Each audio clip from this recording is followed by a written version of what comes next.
કાશ્મીરના પહલગામમાં પ્રવાસીઓ પર થયેલા આતંકવાદી હુમલામાં 28થી વધુ નિર્દોષ લોકોની હત્યા કરવામાં આવી હતી.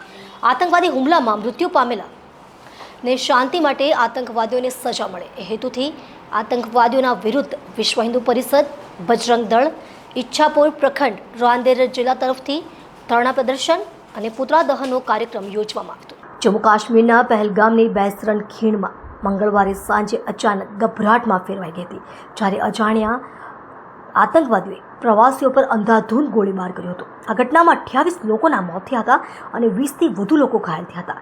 ગુજરાત, મહારાષ્ટ્ર, પશ્ચિમ બંગાળ, કર્ણાટક સહિતના લોકોનો સમાવેશ થાય છે. આ ઘટના બાદ દેશભરમાં આક્રોશ ફેલાયો છે અને સરકારે સુરક્ષા વ્યવસ્થા કડક બનાવી છે.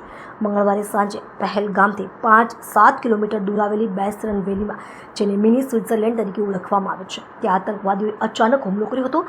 આ સ્થળ ગાઢ પાઇનના જંગલો અને બરછાદિત પહાડોથી ઘેરાયેલું છે, જ્યાં પર્યટકો પિકનિક, ટટ્ટુની સવારી અને પ્રકૃતિના નજારાનો આનંદ માણવા આવે છે. ચશ્મદીદોના જણાવ્યા અનુસાર આતંકીઓએ સુરક્ષા દળોની વર્દીમાં હતા અને તેમણે પર્યટકોના નામ અને ઓળખ પૂછીને નજીકના અંતરથી ગોળીબાર કર્યો. આ હુમલો લગભગ 20 મિનિટ સુધી ચાલ્યો, જે દરમિયાન આતંકવાદીઓએ અંધાધૂંધ ગોળીબાર કરી 28ની કાયરતાપૂર્વક હત્યા કરી હતી. ઘટનાને પગલે દેશભરના લોકોમાં રોષ ફેલાયો છે. ત્યારે આતંકવાદી હુમલામાં મૃત્યુ પામેલને શાંતિ માટે આતંકવાદીઓને સજા મળે એ હેતુથી આતંકવાદીઓના વિરુદ્ધ વિશ્વ હિન્દુ પરિષદ, બજરંગ દળ, ઈચ્છાપુર પ્રખંડ રાંદેર જિલ્લા તરફથી ધરણા પ્રદર્શન અને પુતળા દહનનો કાર્યક્રમ યોજવામાં આવ્યો હતો.